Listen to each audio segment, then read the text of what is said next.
Welcome, friends. Once again, this is an exciting gathering. We are here together from across Mennonite Church Canada's nationwide family, celebrating the emissions reduction projects of 2024 and launching the grant program for 2025. Thank you so much for joining us here. For those of you who are catching this conversation in recorded form, thank you for tuning in. We recorded this conversation on April 23rd, 2025 in advance of the opening of the 2025 grant application process. We hope you enjoy the stories and conversation that are to come. And we hope you are inspired towards an emissions reduction project in your own context. We will begin by naming that as we see one another face to face, well, I have to stop the screen share so we can really see each other face to face. As we see one another face to face today, we are planted in many different places on Turtle Island. Our nationwide family of faith spans from the east to the west, lands which are connected by waterways which have sustained life across Turtle Island forever. The story of this land is lived by a myriad of nations, a few of which are the Anishinaabe, Dene, Cree, Dakota, Mi'kmaq, Coast Salish, Saugeen Ojibwe, Odawa, Haudenosaunee, Métis, and Mississauga, to name a few. We commit to join in this story and seek to live in right relations with all of life where we are. May the work we do today together build relationships with each other and with the land that sustains and holds us. So by way of situating ourselves, I want to invite you, those who are here on the call today, to please type in the chat your name and the waterway or body of water that is nearest to where you are. And if you're connected with the Mennonite Church Canada Church, you can write the name of your congregation as well. So pop that in the chat and we'll just take a peek at who is here with us today. So your name and a body of water or a waterway that is close to you, and the church that you're part of.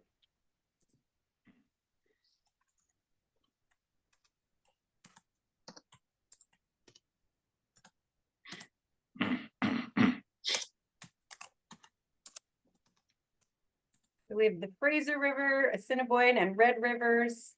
My own little creek is Tinker Creek. See what else we have. Sandy, you'll have to excuse me. I don't know how to do all this fancy stuff. Well, that's okay. You can just tell us, Dick. Which river is closest to you?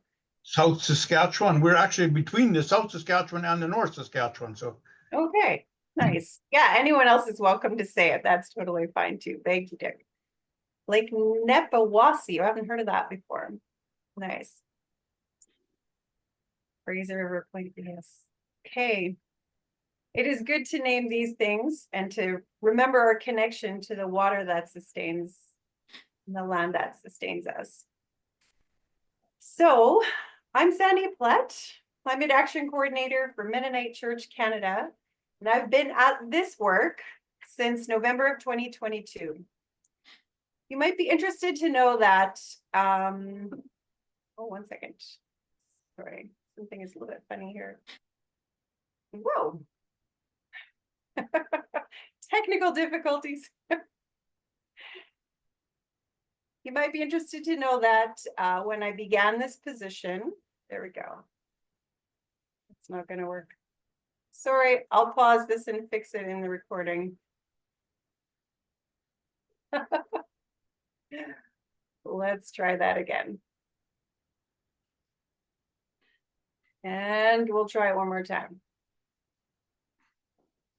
One more time. Okay, just talk amongst yourselves. Give me 1 second. Did I do?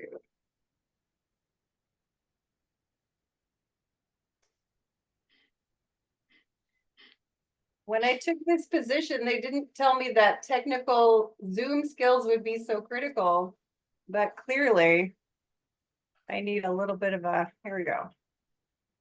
I need to work on that. Where is it? Okay, I think I got it. Okay, here's the cool part. I actually do know how to edit a video, so I can take that right out and nobody watching is gonna know that I totally messed up with my script here. It's all good. So let's just see. Oh, yes, okay. I'll start with my introduction again, just so it's easier later. I'm Sandy Blett, Climate Action Coordinator for Mennonite Church Canada, and I've been at this work since November of 2022. You might be interested to know that when I started this position, working for the Nationwide Church, I was hired for a 2-year term that would have ended this past November. However, the church has responded to this ministry focus with such enthusiasm that it was decided in January of this past year to make the position permanent, which is really exciting. It's very exciting to be part of this time of identity building as a people of God who see caring for creation and theological healing and wholeness as integral to following God's call. So thank you for being part of this important work of the church. The emissions reduction grant signifies a prioritization of this work in our denomination and in many congregations. For those of you who are not familiar with the grant, in a nutshell, MC Canada congregations can apply for up to $3,000 to support a project that will reduce greenhouse gas emissions on their building or property. In 2023, we handed out 9 of these grants. In 2024, this year, we had 6 applications and all 6 received $3,000 in grant funding. You can read more in-depth stories about all of these grants at the link that I'm going to put in the chat right now.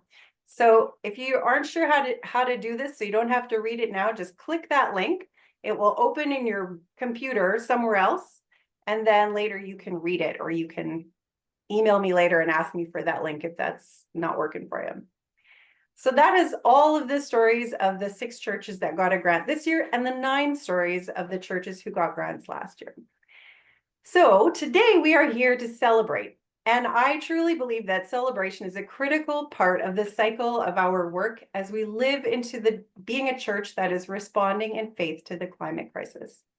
In a world that can be overwhelming with news cycles full of bad news and the toll of that on our spiritual and mental health, it's important to gather, to catch our breath, and to recognize that we are not alone, but have the potential to be deeply and meaningfully in community with others. When we gather to share stories and experiences, we are practicing deepening our connectedness. This is an important part of building a steady and faithful response to the climate crisis. And in a bigger sense, it's part of building our identity as a people of God who take faithful and hopeful action. Doing an emissions reduction project does not just happen overnight, as you all know. Each of these stories represents a series of steps leading to this moment. Folks have shared ideas, concerns, and priorities. They've taken time to discern together, sometimes based on urgent needs, and sometimes at a more leisurely pace. They've chosen a direction, raised money, and put together an application for funding. Some have already implemented their project, others are in process, and still others are waiting to get going. At this point, we've gathered to review, evaluate, and celebrate. It's work to get to this point, and it's worth raising a figurative glass. So cheers! It's also a good time to express our gratitude to each other and to God. And we hope that as each storyteller returns to their congregation, they will find energy to share this celebration with the church family before moving toward discernment of next steps. Because of course, there is more to be done. If you're curious about those steps that I was just talking about, feel free to check out this Climate Action Discernment Guide, which I will also throw in the chat. This link takes you to a guide that can be used in groups and congregations. And it is hosted on this website by For the Love of Creation's Faithful Climate Conversations.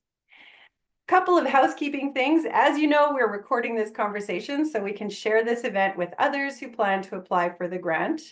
And we will be hearing from our 6 storytellers. And then I'll give each of these people a chance to ask another question of one of the storytellers. And after that, we'll open the floor for a discussion. I also will explain a little bit about how the grant application works. So those who are watching this video have not applied can sort of see a quick preview of the grant application. So why this grant? We know that reducing emissions is a critical component of keeping warming as low as possible in the coming decades. The less total emissions, the better. These projects are small, but they are mighty. They signal to ourselves and to those who we share the story with that we are taking the climate crisis seriously as a people of God and are willing to back that up with meaningful action and our dollars. So it is story time. We're going to start from the west and work our way east across our nationwide family of faith. Guests, listen and write down your questions for the speakers, as we'll be taking time after all the stories are finished to hear questions. And speakers, you'll get the first chance to ask each other questions, so keep track of your questions too. There we have our first church. 1 second. So our first story is coming from Langley Mennonite Fellowship and Brad Heinrichs. And Brad Heinrichs will be sharing that story. And I have a picture of the church, but it turns out Brad has a much better picture of the church, which he's going to share. So let's pop over and get Brad's picture on the screen. Okie dokie. Over to you. Yep. Cool. Hope everyone can see that. Yeah, there it is. I wish I could say that was taken last week, but it was an older picture. It does look like that though. So yeah, I'm Brad Heinrichs. I'm the chair at Langley Mennonite Fellowship, and that's off our website. Right on. Okay, so the way I'm doing this is I'm going to ask questions of our speakers, and they know what the questions are. So if they look surprised, that's their own fault. So starting with you, Brad, what kind of project did your church do?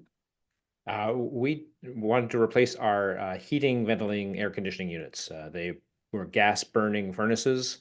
They've been in for more than 20 years, and they had a 25 year lifespan. So they were dying. Jerry kept coming saying, we need to replace these things. And so that's what we wanted to replace them with. And made it carbon related by replacing the gas burning ones with electrical air source heat pumps. All right. You have more slides. Do you want to go through those and then I'll add my questions after? Oh, okay, sure. Yeah.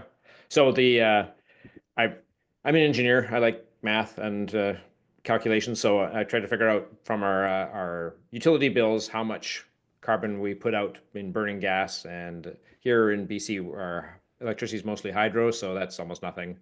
And travel to and from church doesn't really count for the purposes of the grant. So just looking at stuff in the building. If we went to these heat pumps, I figured we could reduce our carbon emissions by about 14 tons a year, cutting it about to 20%ish, 15% of what we had before.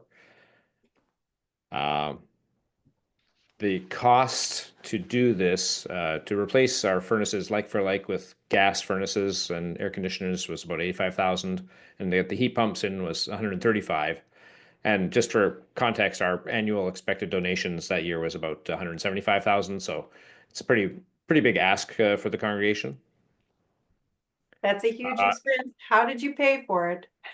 Yeah, exactly. That's right. How do we pay for it? So we looked into two rebates. Clean BC is a provincial program that is a real rabbit hole because churches don't really fit into most of the classifications. They said they thought that we could get somewhere between $10,000 and $30,000, but turns out that they weren't actually funded and they weren't approving any new projects until they received funding. So we weren't allowed to even start if we were going to apply there. So MC Canada came through without all the red tape with the 3,000. So thank you very much. Happy to be able to connect with you on this. My next question is, why was this emissions reduction project important for your congregation? Well, we have there's a group of us that would kind of meet before church Sundays to discuss climate issues and what we can do about it. So this is one that kind of rose to the top of that. We want to be responsible. We've all been sort of enjoying life and emitting carbon dioxide, and would like to make things as good as it can be for the next batch of people to get a hold of the earth. So that was it. Nice. And my last question here, I'm not sure if it coincides with your last slide, so I'll ask it and then you can do a bonus Yeah. if it doesn't. What surprised you, or what's something you learned in your experience, or a highlight of your experience with this grant and the project? Well, I was really surprised at how forthcoming people were with donating. Like I said, we don't have a huge budget, but we did have some building funds already. But among this group and a few other people, we managed to raise almost the whole difference between the cost of the air pump, the air source heat pumps, and the gas furnaces. And actually, the MC Canada grant there just puts it just over the edge, that 50,000. So the congregation could decide that they could go ahead with this without necessarily incurring additional costs. So that was pretty key to go to that group of people to do some fundraising first before going to the congregation with the ask for the rest of it. There was quite a bit of excitement about it, especially amongst there's some people that don't attend but are sort of peripheral that donated and whatnot, and they were excited that this was happening. Awesome. Yeah. Okay. And Yeah, that was the last thing I showed the congregation in our fundraising was this. I calculated how many tons of CO2 we would reduce over the lifetime of these heat pumps and what the cost was, and people could rationalize, well, I can buy off some of the driving I've done or something. That was my little. So people could, if they wanted to offset their stake, they could put $2 towards the. Exactly. Perfect. It does put it in interesting terms to think about it like that. Awesome. So that is Langley Mennonite Fellowship's air source heat pump project. Thank you so much for telling us about that. We are going to float east to Osler. This is a picture of, whoops, it's not there yet, is it? This is a picture of Osler Mennonite Church in Mennonite Church, Saskatchewan. And Dick Braun will be sharing about what Osler Mennonite has been up to. So, Dick, I'm going to ask you questions as well. So, Dick, tell us about what kind of project you got up to at Osler Mennonite. We put in an on-demand water heater. Our previous water heater was about an 80-gallon gas-fired water heater, and it was, of course, getting old because it's as old as the church itself, isn't it? With the church, we moved into it in March of '97, so that's how old that equipment is in there. And the thinking was that we would like something that wouldn't need to heat 80 gallons of water every hour of the day, and so we went with an on-demand water heater. All right, so I'm curious, Dick, how does the on-demand system keep up with the usage needs of the church? Feels like sometimes church needs a lot and sometimes it doesn't need much. Well, normally it doesn't. People go to the washroom, that kind of thing, but it only takes a little bit of water. But the the challenge we had was we have a dishwasher, a commercial dishwasher in the kitchen, and that presented a bit of a problem because the demand water heater, of course, is restricted by flow according to how you heat the water, how much you heat the water, and that presented a bit of a problem. But I am a little bit of a fix-it guy, and so I could manipulate the dishwasher and the timing and all that, and we have worked with that, and it seems to be working. Awesome.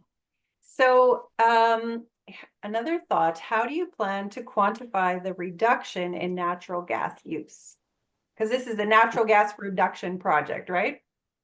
That's right. Yes. Yeah. They're still both, it still is natural gas fired, but the idea is that we know what the month of July cost us in natural gas last year.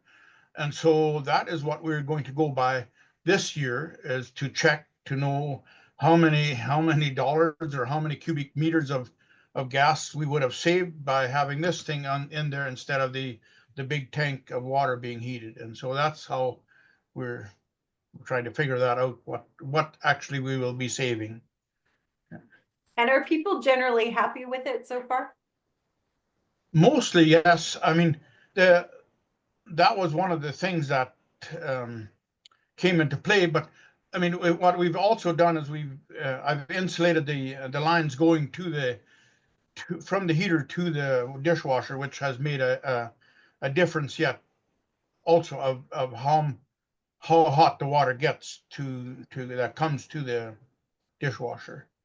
And yes, I would say mostly our people are, and those that aren't happy aren't saying anything, so we'll say they're all happy. They are all happy for sure. Right. That's great. So one more, I have two more questions. How did this project get paid for besides the $3,000 you got from Mennonite Church Canada? Well, that was the thing. Our young people had decided that they wanted to put together some money or try to raise some money for green projects, but they didn't have a clue what kind of a project they were going to go for. They just thought this was an idea, and so they had a fundraiser one Sunday, and people were willing to put money into this fund, even though they didn't know what it was going to be used for, and so there was some money in there, and the youth said, well, we'll put $5,000 towards this project if that's if that was going to go ahead. And so the total cost of this heater was $7,700, and so we had the 3,000 from the conference and the 5,000 from the youth, and so then actually. In the end, we got $1,000 from the provincial government, and so the youth didn't even need to put as much money in as they had said to begin with. So now they can use the money to go to Ontario for the conference. Oh, that's beautiful. That's so cool. Oh, very cool. Well, I'm super excited to hear about a youth group getting involved in a fundraising project for something as boring as a water heater because they care about the cause. It's just great. Love that story. Okay, one more question for you, Dick. What is one highlight of your experience with this grant project? Well, that I guess it would be the highlight. Is I was really surprised and enthused about how our people were actually enthused, and there's a lot of people that asked a lot of questions about how this was going to happen, how that was going to happen, and how where this was going to, all those kind of things, which in the end, to me, that was a good sign that people wanted to be involved in thinking this thing through, and especially our young people. Yeah. And I would be a little bit biased on that show because two of our grandchildren are involved in that, and so That's the best kind of bias, I would say. Excellent. That's a great story. All right. Well, thank you, Dick, for sharing with us about what Osler has been up to. It's a great story. We're going to jump a little bit. Oh, I would guess, I actually don't know, north or south to Warman Mennonite Church. And here's a picture that I found on the internet. Sam, I bet this picture does not do justice to the front of your church building, but this is the one I found on the internet, Warman Mennonite Church. And we have Sam Dick here with us to tell us about their project. So Sam, let's make sure your mic is working. Can we hear you? Yep. Awesome. Okay, so my first question for you, Sam, is what is one thing that you love about Warman Mennonite? It's one of many things I love in our community. And this one is, it's another family we belong to. So we have our own personal family. If you're on, I've had the opportunity to be on a number of committees over the years in the community. That's another version of the family. And then we have our church family, which is a family with some different perspectives than other families you belong to.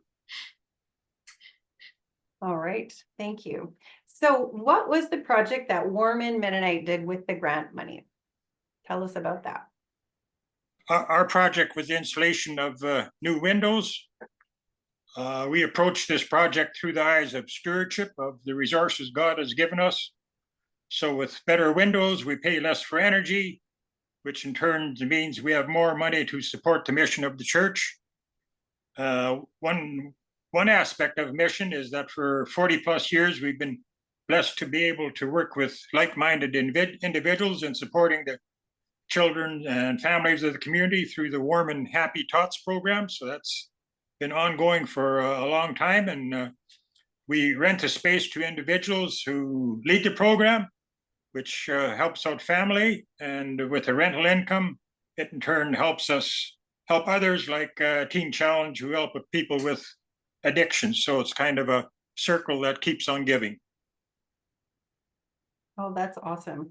So when I asked Sam, we chat, and those of you who are speaking tonight know that I had a chat with all of you in advance, and I asked Sam this question: why was an emissions reduction project important for your congregation? And I really appreciated Sam's answer. Do you remember what you said? Close to it. So our church building has some maple trees on the yard. And if anybody on this call is familiar with maple trees, you will know that if you have maple trees in late summer, you will also have maple bugs. So the bugs were coming into the church building through the cracks in the window frames.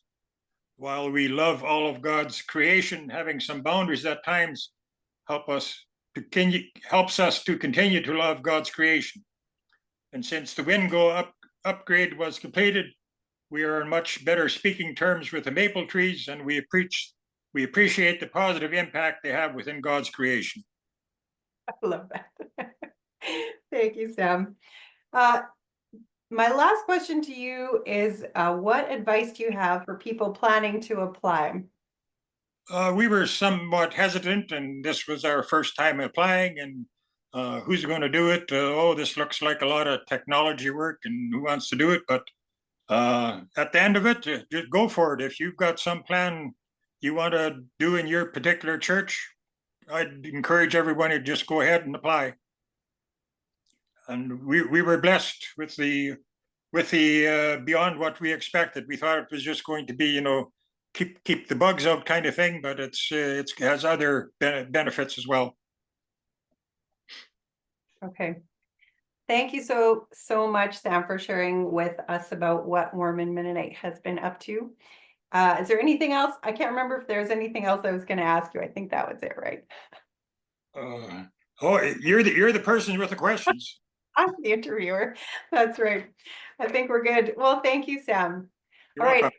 We're going to hear next from Waters Mennonite. We're jumping all the way across now to Mennonite Church, Eastern Canada to Ontario, to Waters Mennonite, and Art Bast is gonna, here we go. This is Waters Mennonite Church, and Art is going to share with us about what Waters Mennonite has been up to. So where's my first question? Right. So hi, Art. I don't think I've seen you because we only talked Hi there. on the phone. It's good to meet you. Yeah, you too. So my first question for you is, what's something that you love about the location and building of Waters Mennonite? Well, Waters Mennonite is it's a lovely building, and it's built by some of our parents. So it's that generation is nearly all gone now, but some of us still have fond memories of worship here in our buildings from our childhood. And when we just were meeting in the basement. So the basement was built first, and then several years later, the superstructure was put on top of it. So it's a frame building, and the interior is Douglas fir. So Douglas fir beams, and the roof ceiling interior is all wood, and it's beautiful. The acoustics are great for singing, and so we. We've grown very attached, and some of us grew up right in the neighborhood as well, and it's a special, sacred place to us. Yeah. Nice. So what kind of project are you planning at Lively Mennonite? Waters Mennonite in Lively, sorry. Yes, we are planning on not replacing, but putting in 2 heat pumps. We have 2 gas furnaces now, which are getting old. And so we're going to put in one heats the basement, one heats the main floor. So we're going to put in 2 heat pumps that'll attach into our existing ductwork. And the old gas furnaces will remain for now as backup. But so the 2 heat pumps will go in. That's the plan for now. That's the plan, right? So you did a green audit, a virtual green audit with Stephen Collette. How did that consult help with your discernment for what to do with your building? Well, it was when we got started, we needed a fair bit of education. We weren't experts on heat pumps or all these different environmental things and the ins and outs of heat pumps and all the different options there are and the different ways you can attack. Stephen is a great resource for that. He's got, I think he's got 5 acronyms behind his name, so he's a smart guy and very knowledgeable. And so he helped us wade through all of that stuff. All right. And if you're interested, those who are listening or those who are catching this later, Stephen Collette does the virtual green audit. So you don't have to pay for him to come to your church. He'll meet with you on a device and walk through your building. Is that how you did it at your church? Yes, we did it. I think we did it on Skype or one of the other video platforms. And we walked through the whole building and took a look at this, and he asked questions and we gave him answers as best we could. And that's the way. He didn't just talk to us about heat pumps, but sealing up windows and drafty doors and all kinds of different things that are just in general for saving energy. Yeah, things you might sort of have an idea that you know them, but it's good to have somebody say, hey, this will make a difference. Yes. So what questions came up when you started the discussion of installing air source heat pumps at your church? Well, the one of the questions was what to do for backup, and we went to our local contractors to get designs and prices, and the ones that we talked to, they wanted to put in 2 brand new gas furnaces as backup for our heat pumps, and it really didn't make sense to me since we're trying to quit burning gas to be married to these brand new furnaces that are going to last for 25 years. But in our area, it just that's the way people are doing it, I guess. And I think it's something new, and the government is also pushing heat pumps.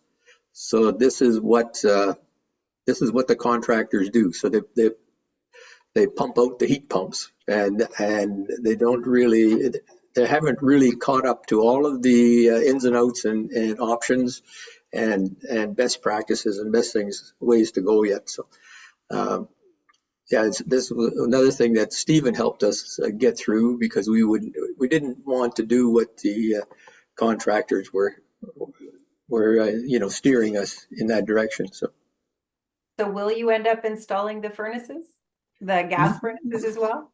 No, we're gonna keep the old furnaces for the moment, for the time being, and we'll put in the heat pumps, and then we can do the upgrades to electric backup for down the road somewhere. Yeah. Right. See how it goes. Yeah. Nice. All right. My last question for you here is, what are you looking forward to when these heat pumps are installed? Well, we're looking forward to being better stewards of our environment. Creation care, planet care is important to us, and I believe important to God. And also, we expect to save a little bit of money on heating costs, and that's that's also better stewardship of our resources, our financial resources. So those are the couple of things we're looking forward to. Yeah. Nice. All right. Thank you, Art, for telling us what Waters Mennonite is up to. We're gonna, oh, my- sorry, go ahead. All right, we're gonna scoot over to First Mennonite Church in Kitchener. Here is the picture that I found. Jay Reeser is going to tell us about the project that First Mennonite Church in Kitchener is up to. So Jay, tell us about your project. Okay, can you hear me fine, Sandy? Oh yeah, you're good. Good, great. Hey, we had an interesting thing happen at our church. We've joined forces and sold half of our building with the Shalom Worship and Healing Center, an Eritrean congregation, and we decided that together we were going to do some updates to the building, including new washrooms. Hopefully, we're going to be moving towards heat pumps, but for sure we're going to be doing some insulation and changes to our office. And it's with the insulation that we came to Mennonite Church Canada to see if they would be able to help us with that. All right, so what are you insulating? It's straightforward. At this point, we're just insulating the ceiling of the church. It's a building that was built. It's an ancient building. Some of it was built in the 30s and 40s, and the main part of the church was, I'm not sure what year it was built, but we're really just going to try to up the insulation in the ceiling. Nice. So why is this project exciting to you? Well, the whole project is exciting because it's great to do something with the other congregation. They're a relatively young congregation, and it's really nice to work together with folks from another culture. We're really hoping that we can move towards heat pumps for the church. It's not totally decided yet. We looked at some of it's as in the first congregation that shared this evening, the natural gas furnaces are the cheapest, but I'm really hoping that we can move towards the heat pumps and make a good environmental case to go with heat pumps. But it's a vast building, and so I'll be interested in seeing what the contractors come up with for us. Yeah, right. Well, we've got some people in the room here and some people who got grants last year who would be happy to help you think through some of those questions as well. Thank you. So how did this grant support what you were already up to as a church family? Well, we were going to go ahead and do this installation, no matter what. That was our plan. It will be wonderful to have the updated washrooms and so on. But we were already going to be doing this work, so this was just a little bit of extra help to be able to put another 6 inches in up there, whatever we want to do. So it's much appreciated.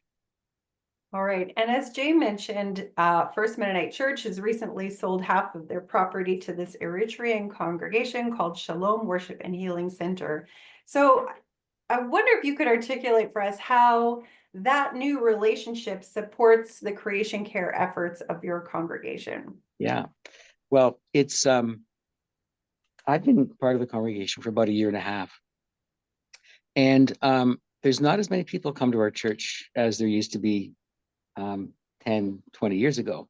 So I think it's a congregation of about 150, we'll say. But it is a large building. We already share it with a couple local Alcoholics Anonymous groups. So the building is being used that way. But with this sharing of the building, we're able to really significantly reduce the amount of carbon that we are creating as a congregation. We'll be able to split those costs, and it will be a win for both of us, our congregations, I think. Right on. Okay, one last question. What advice do you have for people planning to or thinking about applying for this grant for their congregation? Yes.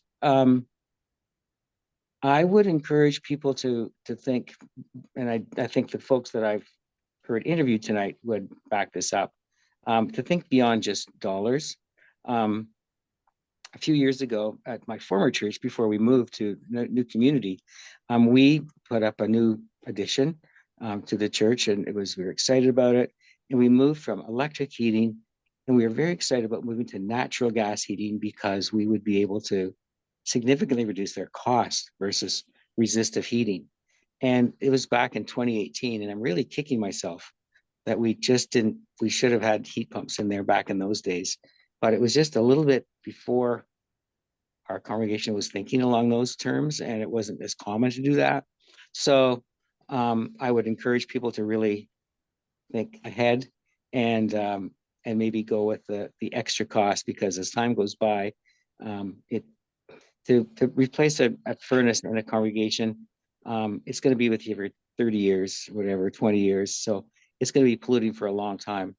So if you can think about, if you're lucky enough to have a good source of electricity for your congregation that's pretty clean, it will, certainly help keep the environment cleaner. Yeah. Yeah. Thank you, Jay. That's good advice. Just that sometimes cost savings aren't the only consideration in these upgrades or these types of projects for our congregations. I appreciate that, hearing that, Jay. So we have one rep who has not made it to our meeting tonight, but I think I'm going to share about Chin Christian Church, also in Kitchener. This is a picture of the Chin Christian Church building, and you can see it's an old building, and that is the source of a lot of the work of the folks at the Chin Christian Church. And I spoke with Luther last week. We had a really nice chat about what they were up to. And I know I can't be Luther here, but I can represent some of what he shared with me. So the Chin Christian Church has done a project. You can see I've taken the picture away. You could see there are windows in their basement, and those windows were leaky and rotting like many church basement windows. And so they used the grant money to replace windows in the church basement. And actually, when we asked them, if you look on Mennonite Church Canada's website after this call at the stories, the Chin Christian Church, I think there are pictures of them replacing the gutters on the church building because they had a big rain or they had ice that broke the gutters. And so this is a congregation that is just fixing one thing after another in a building that needs significant restoration. And so I asked Luther, how does the church decide what to prioritize? And he basically said, I'll see if I get this right. Basically, the things that are the most urgent that need to happen is where their energy goes. And one challenge that he named in that faces their congregation that might be different from other congregations is that many of the members of the church have family and loved ones still in the Chin state, and they send a lot of money and attention and care back home. And so funds aren't as readily available here for the upgrades to the church building. So the grant was a helpful, small but helpful little piece towards keeping this building, getting this building back into good shape. And there is a chance that this building will be designated as a heritage building soon. And so there might be some help for them as well on some of those things. So please read the Chin Christian Church story on the website. You'll get a much better picture of what they've been up to and who they are. But I just wanted to make sure that we also mention them here as our 6th grant recipient from this year. And that wraps up the stories. So I promised that those who had shared a story would have the first chance to ask a question. So to the 5 storytellers, if you have a question for another storyteller, now is your chance to ask it. So go ahead, just unmute yourself. We're a small enough group that you can just unmute and speak up and ask your question. Sure. Dick, the inline hot water heater, or the on-demand heater, was the issue that it wasn't getting the water hot enough to your dishwasher? Was that right? Well, that was the beginning of it, but also the flow. We did manage. Oh, there's so many rules and regulations, in this whole thing. If you have a single lever tap. Then you can have your water hotter than if you have a two-handle tap. And so, oh yeah, everything has its quirks. But anyway, and so but we did manage to set the temperature a little higher. And then, of course, with this insulation that I put on the pipes, that made a difference too in how hot the water got to because we were about 50 feet of pipe from the heater to the kitchen. But then there's the dishwasher has a timing device in it. It's an old style, so it's not digital. It's like a drum switch. And so I could set on it, play with it till we got it set so that it took longer. It took more time. So then we could actually fill the dishwasher with the hot water. And that helped. Thanks. Great question. Thanks, Brad. Other questions from, yeah, Jake, go for it. Oh, you're muted though. Sorry about that. Thank you. What was the cost to have the consultant come and do that virtual tour and analysis? Is there a dollar value that you remember? I think he's about $200 for the virtual audit. I think it comes out to $100 an hour, so it took about an hour, a little better, to walk through it, and then he does up the report and sends it off to you. It's quite reasonable. Yeah, and Thank the you. information of how to reach Stephen for that is on the up on the website for the emissions reduction grant. You can find it there if you want it, or if you want to get that directly, you can check with me. Other questions, presenters? Yeah, Art, go ahead. Yeah, for those of you that are doing heat pumps, I'm just interested in what you're doing for backup heat. So our units are dual fuel. There's a failover temperature you can set for the gas. We're still kind of working out the kinks of it. This winter we did run over on gas a little bit. I think we did get a low of about -10 at some points here, but now we're of course not using much electricity even. So Your units do both gas and air source heat. That's right. Yeah, they will burn fuel as a failover if it gets below whatever temperature you set. I'd like to dig into the docs a little bit to see what a good temperature is for that. The trades recommended something like 5 degrees for a failover temperature, but I think you can go lower than that. yeah, you don't get nearly as cold there as we do with -25 or -30. So they're telling us that heat pumps are good down to -25. So you shouldn't be burning much gas at all. That's what I figured. Based on what I've looked at, the coefficients of performance are pretty good down to the -15 or something. Right on. Other questions?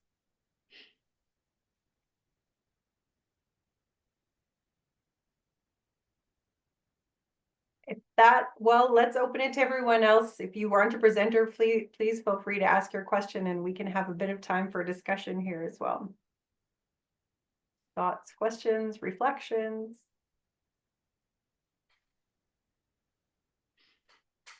One thing in our experience, we did okay all this back last summer, and we're still waiting for the last heat pump to be installed. The train factory apparently switched over to a different refrigerant or something, and it's been taking a while. And we're just hoping that our installer doesn't get hit with tariffs or something now that it's happening so much later. Yeah, no kidding.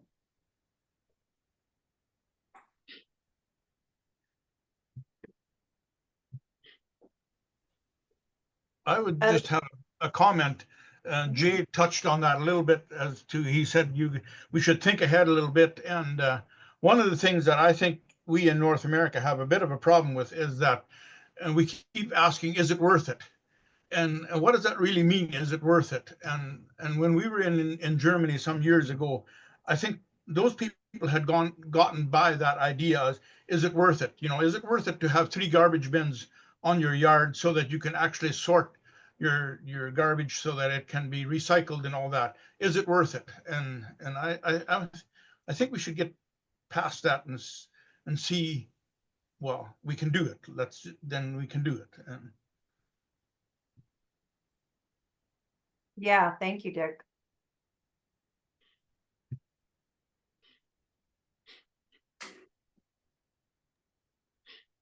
So I'd like to ask Dick a question. Our next, one of our next thoughts at Langley was, what do we do with our water heaters? And we also have a dishwasher. Dick, is your water heater now powered, it's heating water through electricity, or are you still using gas to heat your water? no, we're still using gas to heat our water. Yes. Okay, so you're using gas, okay. Yeah, Saskatchewan, we're in a bit of a different situation than I think most provinces, as our electricity is very high priced here compared to almost anywhere else in Canada. And so that just didn't make sense that we'd try and do that with electricity. Okay. I think we're all very curious when Dick does his measurements in July. I'm very curious to see what reduction in gas use there will be with this new water heater. So we'll have to exact a promise from Dick to share that information with us in a couple of months, and we'll send it around. And if anyone else has some numbers that they want to share after some time, you know, I'm always happy to press carbon copy and send information to everybody. So if you want to share good news or surprising news, you know, please do. It's good to share that.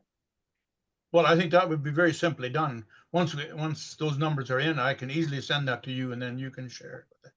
Yeah, would love that. Other questions, thoughts?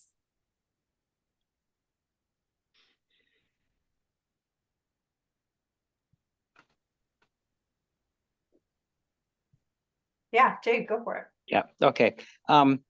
Something that we haven't done at church, but that I did at home that might be helpful to people thinking about churches. We have an electric hot water heater at home, and I have it on a timer so that it's only operating at like less off-peak hours. And it's quite a large tank. And so we don't seem to ever run out of hot water. So I wondered if that is something that might be useful at a church, if you know that the hours that the building is going to be in use, a really, really well insulated tank, and then set the timer so it's going to be on, so you know at off peak hours, and then certainly just only heat water when you know you're going to be using it, whether that could be helpful. I'm just throwing that out there. Nice.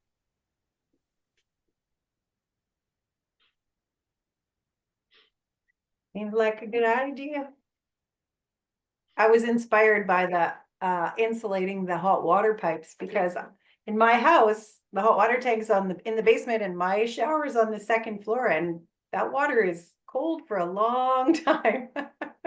I think we could help with that.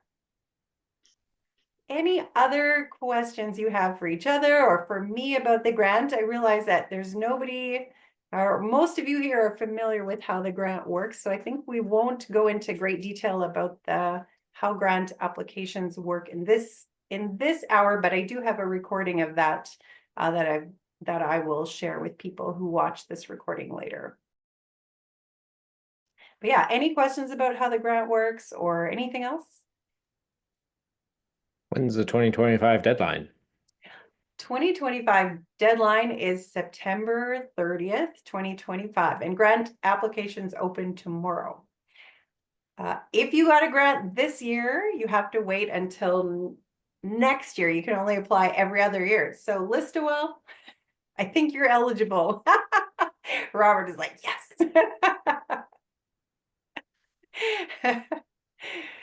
And it would be great if you who have received a grant would share the news with other congregations in your community.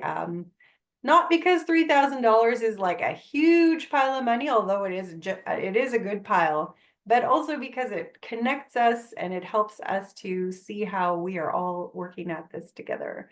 So yeah, please do let other churches know, even though you might want to apply again, do let others know about it.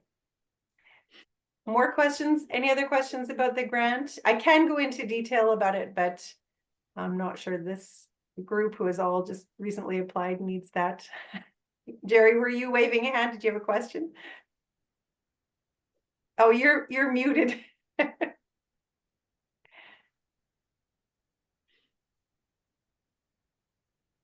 We haven't seen Walter and Lily for a long time, so I was just waving at them surreptitiously, hoping nobody would actually see that. But I said hello to them in the chat. So I just want to say, hey, old friends, and want to recognize their presence here as well. That is wonderful. And actually, I was going to say there are a few here who I haven't met. One screen is what says Walter. You said Walter and Lily. I think this is Walter Queering, who's been emailing me. Is that right? Right, yeah, and Jerry, you asked the question that I was on my heart, where they considered electrical hot water heat to Dick Brown rather than staying with a carbon burner. I've changed to hot water to electrical systems. I don't find much difference in cost, and I think we're contributing to a less footprint on the planet. So I'd encourage that. We also did, my son and I both bought electric vehicles. So I think that helps also in that direction. And I put a solar panel, which I haven't heard tonight. That I missed that actually. I have a little place in Alberta, and I put a bunch of solar panels on it. And well, every little bit helps, I guess. And thanks to all of you, and Jerry Bruno. Thank you. Well, it's great to meet you. Great to see you in person, Walter. I also wanted to introduce Doug Clausen, or let him introduce himself. Doug, did you want to say hi? No, I don't need to, but thank you, Sandy. I'm Doug Clausen. I work with Sandy in Mennonite Church Canada, and so Sandy's been the brains behind this design of this program, which has been really, really neat. It's had great engagement across the country, and it's done exactly what she said in terms of sharing the message across and connecting congregations that otherwise would not be that connected. So this is it's been a really good thing, and actually interesting engagement from all age groups. So we're very thankful for Sandy's work in this. It's been great. Oh, thanks, Doug. It's always nice to have a colleague show up in a meeting. Yeah, it's been super great working with this emissions reduction grant, and all of you are the reason that it's so awesome. I think what we'll do, are there any other questions? I don't want to close this off too soon, but if we don't have more questions, or anything you want to say to each other. I just thought I should point out on these questions of the on-demand hot water heater. I think in Dick's situation, Saskatchewan gets about 70% of its electricity from burning coal and natural gas, so it's not really helping much to go to electric in that case. Yeah, that's right. But the argument they have for that is that you have all your emissions at one place that way. And so that's the argument there is for that. Sure, when they figure out how to take it back out of the effluent, then they can put it all. It's like nuclear power, right? It's got all the problems in one place instead of spread around. Yeah, right. Well, and that actually, I mean, what you brought up is this. We've done this grant for 2 years now, and what's been really clear is that every region has their own. There's a different grid everywhere. From east to west. And so what is the best plan for the best way to reduce emissions is actually not the same across the country. And it would just be so nice if the answers were simple and clear cut and everyone could do the same thing, but it really does require regional knowledge and discernment and conversation across regions that are similar. So it's really exciting to me. And Jerry, I'm going to name you here, but when Jerry started talking about air source heat pumps, I was very excited to connect him in BC to Toronto United Mennonite Church, who got a grant last year for air source heat pumps in Toronto. It's not the same climate, but it's way more similar than a church in Manitoba or in Saskatchewan. And so Jerry, I think that was a helpful connection to talk with Milena, but yeah, go ahead. Yeah, it was very helpful. We are encouraged. At that time, we'd gotten some fairly negative opinion from our commercial suppliers that said commercial or large scale heat pumps weren't very effective. So talking with Milena sort of inspired us to continue on the conversation. And she said, no, we did that. And so we expanded our horizons a little bit and checked in with some consultants and others and said, okay, this seems to be a possibility. So that was very encouraging. I just imagine out of all the congregations that have buildings in Canada, that all of them are probably looking at replacing water heaters and replacing furnaces. And how do you sort of convey information that says, okay, here's some options for you to consider?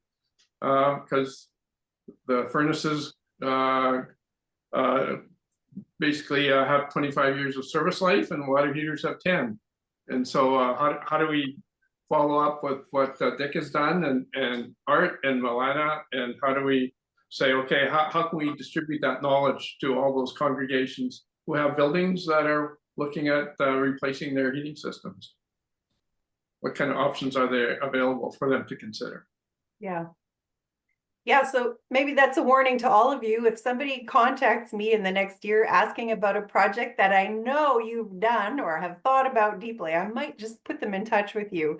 And I do appreciate your willingness to connect with other congregations considering projects.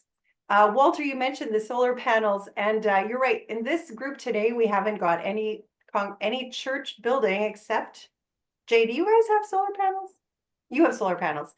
First Mennonite in Kitchener has solar panels, and we have a recording of a solar panel from 2 months ago, a month ago, where we had, I think, so I've forgotten, 5 or 6 or 7 churches with panels telling about their panels and why they did it and how they did it.